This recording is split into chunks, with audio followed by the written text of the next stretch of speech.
Next session, I called something, which I've forgotten what it was, but it was to demonstrate these people were being, saying something new and challenging, and not everybody is saying something new and challenging, but they were being particularly challenging. So I want Kaveh is going first, and then we'll have a few minutes of questions, and then Bill, who is new to this gathering, will go second. So Kaveh is not new to this gathering. Thank you very much. So thank you, Evan, for mentioning the version of record a few times, so that's a good segue. So I'd like to talk about what I call the format of record. So the version of record is essential in publishing. It always has been. It's the responsibility of the publisher always to be able to say what precisely was published. Any dispute that occurs, say, long time in future, they still come back to the publisher, and we have to know whether this was an A that was published or a B that was published. So the publisher has to nominate what is the version of record. In fact, there's an ISO recommendation that Anthony mentioned, I think. It's a 30-page riveting reading about what is the version of record. It's called the journal article versions. So, and it goes into details of what's the corrected version of record, what is the enhanced version of record, where you might have multimedia or some sort of extra material. In the old days, it was easy because if you go back to papers that have been published, say, more than 20 years back, it's a piece of paper. There's no doubt what the version of record is. It's there. It's even if you take a photocopy, if there's another printing, there's no doubt what has been published. And if there's an error, well, there was an error in what was published. So the author would get a galley or some sort of print copy. They would go through. They'd sign it off. The publisher would sign it off. It was straightforward. Now we're in the electronic age. The DOI now defines the version of record. It's a great system where you have a URL, basically, you click on, and it goes to a page that is the version of record. And that's maintained by the publisher. The publisher decides which page that is. I have to just put in a disclaimer here. I'm going to use some examples from Piaget, because I didn't finish my slides. It looks like I was going to put a couple of things. So Piaget happened to be our clients, but the pages are open access, CC BY, so I can take anything and put them here without having to worry about the copyright. What I'm going to say is no reflection on Piaget, either good or bad. They are actually technically far above average. So these are just used as examples, nothing to do with Piaget. But here's a DOI. That's a particular paper. It's number 127. And if we put that in the URL, click the button, we go to a page. It's a web page, and this is the version of record. Title, author. You can start reading the abstract. Now, you can also download you can read it as a PDF, you can download the XML, etc. So here we have the web page at the top, the HTML, and you have the same paper as PDF. We're quite proud of this PDF. We designed it, people seem to like it. It is exactly the same information. They're both the version of record. So we'll take a paragraph out of this paper. This is not heavy math. You can have math that goes on pages and pages, and that becomes quite a nightmare. But let's just home in onto one tiny equation, x subscript L superscript K. And let's see how that looks when in different versions.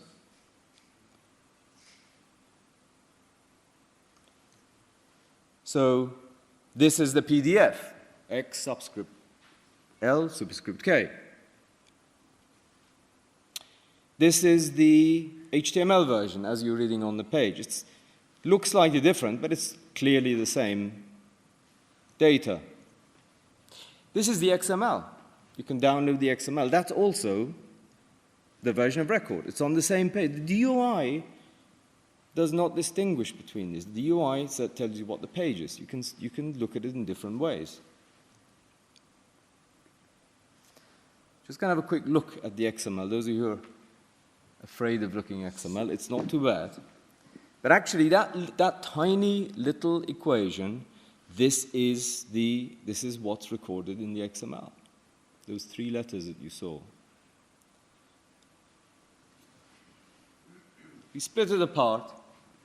So at the top, you can just about see, it says inline formula, alternatives. The math in this case, and in many, this is a typical example, many cases, the math is held in different ways. We have, at the top, you have a graphic. So that HTTPS, if you were to put that into your browser, you'd actually get a tiny little equation, equation 80 as a PNG file.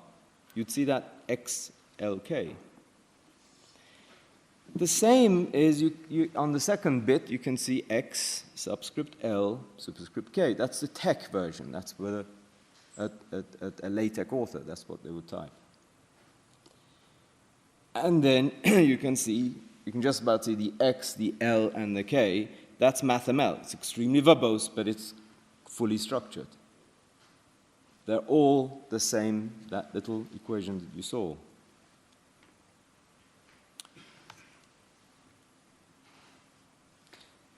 So at the top, you see that's the graphic, then the tech, then the MathML.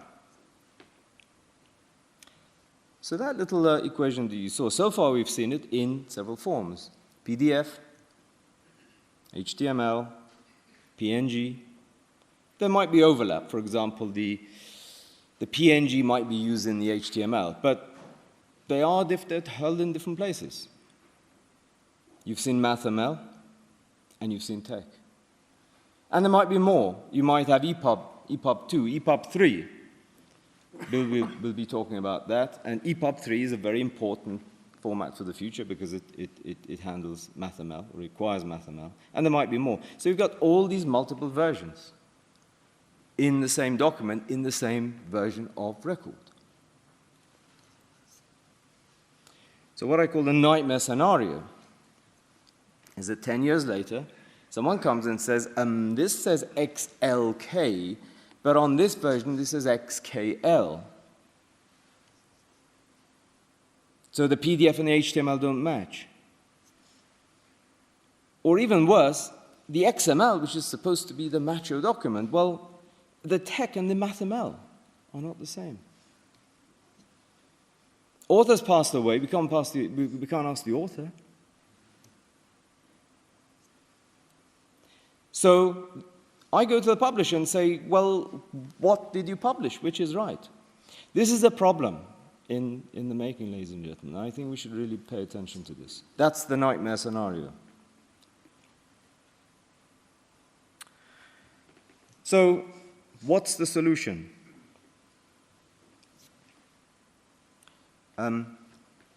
Now, I believe that the XML should have only one form of content, not several forms. So you'd say, MathML, our math is in MathML, our math is in tech. Or even if you say our math is in the graphic, that should be it shouldn't be really graphic, but if you want, you should nominate one. So even if you have 3 versions, there should be a way of the publisher saying which is the most important, or which is the definitive form, and the rest are the derived. So if there is in future some sort of conflict, some sort of ambiguity, it should be one version that you go to, say the MathML. And if something is wrong, well, that's clearly, this is what we published.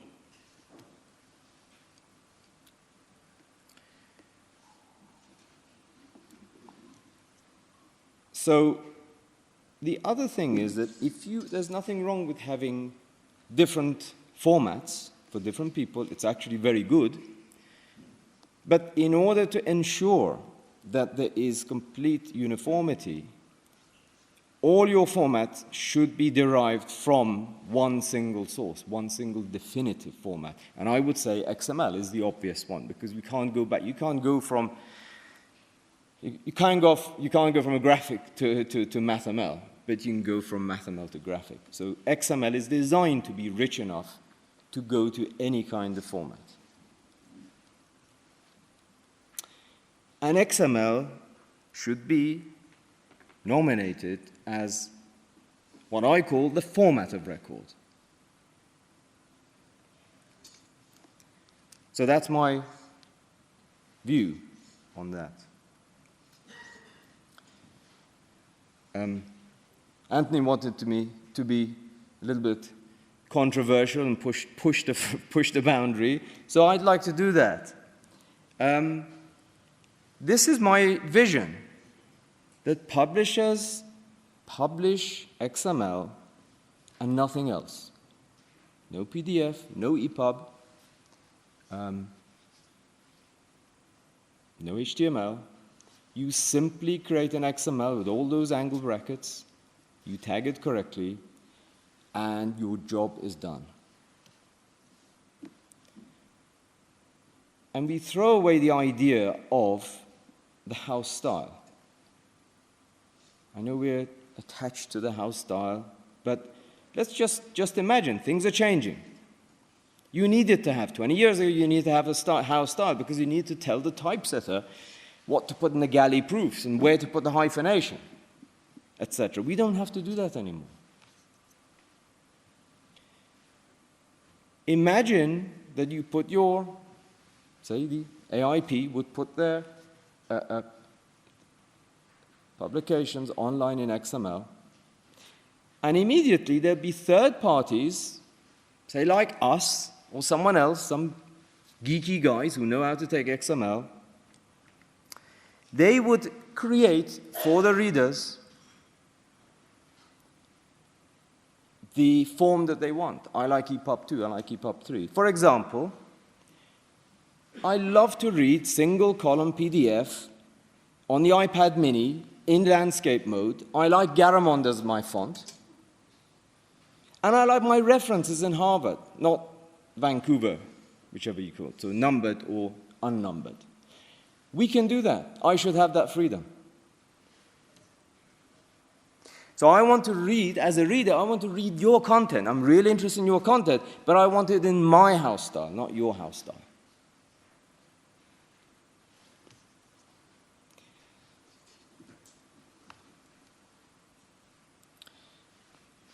Publishers right now have teams like all of you trying to keep up with the latest developments. Is it EPUB 2? Is it EPUB 3? Is it HTML5? Is it HTML what's coming?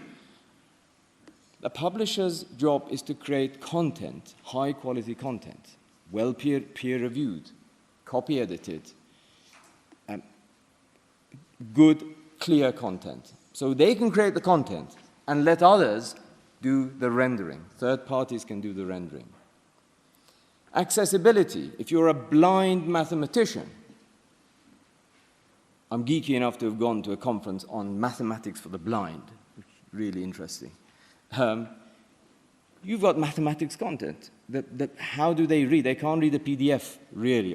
But if you have XML with MathML, a third party can come along and say, I've got a reader that can read this. So that's really what I'm suggesting, that we simply publish XML and do away with it. There's one content, there's one definitive form of the content, and really whatever comes along, if it's EPUB 2, EPUB 3, HTML5, it's nothing to do with the publisher. Leave it. Let other people deliver it in the form that the readers want. If that's controversial enough, I'll just leave it there, Anthony. I could go further, but perhaps not. Leave it at that. We'll have feedback from the audience. I'm deeply sympathetic to what Kaveh is saying. As a former mathematics publisher as well, it's a very ugly equation to start with, actually. So, but that's fantastic. Yes, I have a question immediately. Joe's running down the aisle. Don't wait for her, please. And there. Introduce yourself as well when we get to you. Thank you. Martin Hicks, Barstein Institute. Kaveh, I agree totally with you. This is exactly how we started out a few years ago when we designed our own system. The only problem is page numbers. Authors want page numbers, abstracting services can only cope with page numbers, reference manager software can only cope with page numbers, and if the authors aren't comfortable about having their articles cited properly, because they scream at you saying, how are you going to cite it without page numbers, you have a problem. And so we had to take a step backwards and redesign our system and put page numbers in the articles, and the PDF then becomes, per default, the version of okay. choice. Yeah, it's a problem. But then your PDF is the version of record. Is that right? That's the. It's become it. I was the opinion the Yeah. XML is. How many people actually define what their version of record is? You mean the format of record? Yeah. No one. I know. had- We've been trying. I've been trying for years. I've been suggesting that for years, but they don't. You tell. Well, you're all here. Ask these guys. I don't know. Anybody I mean, define a version Well, some of people format say- of record? obviously, it's XML.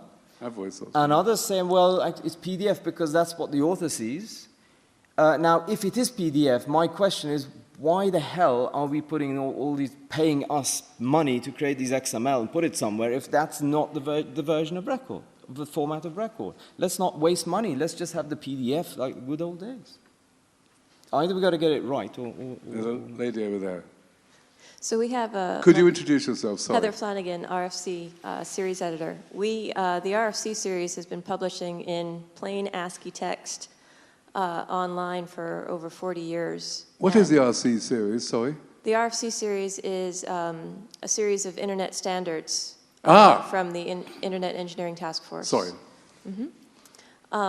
But we are just about to break that model because it's just not sufficient for the readership, and we're going to be going with XML as the canonical format of record and then create publication formats from that. But at the end of the day, XML will be the format of record.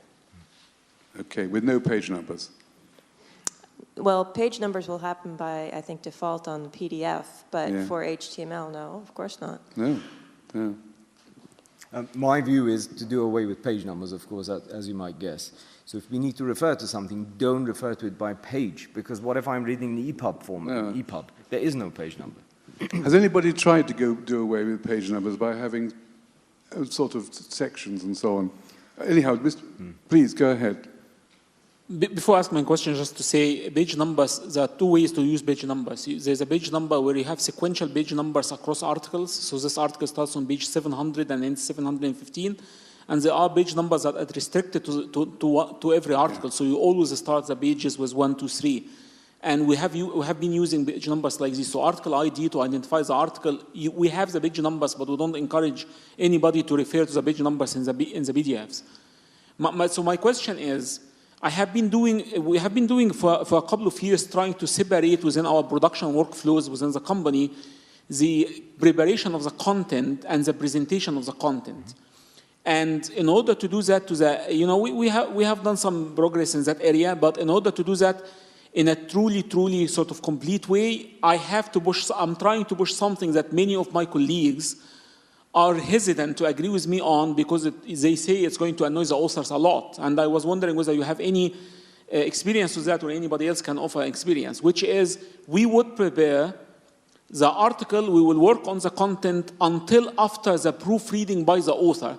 So, for example, we will send them proofs not based on the 2-column formats that we use for our PDFs and printed versions of the journals, but we'll send them something that maybe will reflow or maybe a 1-column format. The figure placement will be not tied to a particular page because we don't have to float the figures because we don't have page boundaries yet. And after the proofreading has been done and the content has been completely fixed by the author, we will go to the layout process where we lay them out on a particular page with particular restraints and float the figures the way it should be flowed. But then the author will not get to see that version before the article is published. And I'm being told by my more wiser colleagues that this would be a mistake because it will annoy many authors when they look, they cannot see the paper as it's being frozen in the PDF format before publication. I wonder if you can shed any light on that. When Evan would like to make one quick comment, then we'll have to stop. Answer that question first. I believe that should be the case, that the authors should not see a PDF to mark because they will immediately look at the hyphenation and the pagination and where the figures are floating. If they are given some sort of, say, reflowing format, HTML, which they can mark up, they'll immediately know that they can't control where the figure goes. They know that that figure is linked to that point. If the browser changes, So I agree with you. Yeah. My question is, do you think does anyone have experience about whether the authors will be really annoyed by this or not? I don't have the experience. Any experience? I've talked to a lot of publishers who have switched to that kind of model. You just send off authors essentially proof to Microsoft Word. Authors generally not. Okay, we have to know. You were saying something very quickly, Evan, please. Yes. A lovely vision. As an XML fan, I could admire the vision. The problem is, the reality is that publishers have house style of XML. I mean, having processed a lot of NLM XML from many different publishers, although it's a industry standard DTD, it was so different that we had to assign an identifier and a process for each publisher's house XML. So, thank you. For your vision to be a success and a reality, we would need the strictest version of JATS and even tighter controls. There's just too many choices. Unfortunately, we have to stop there, which is a great pity.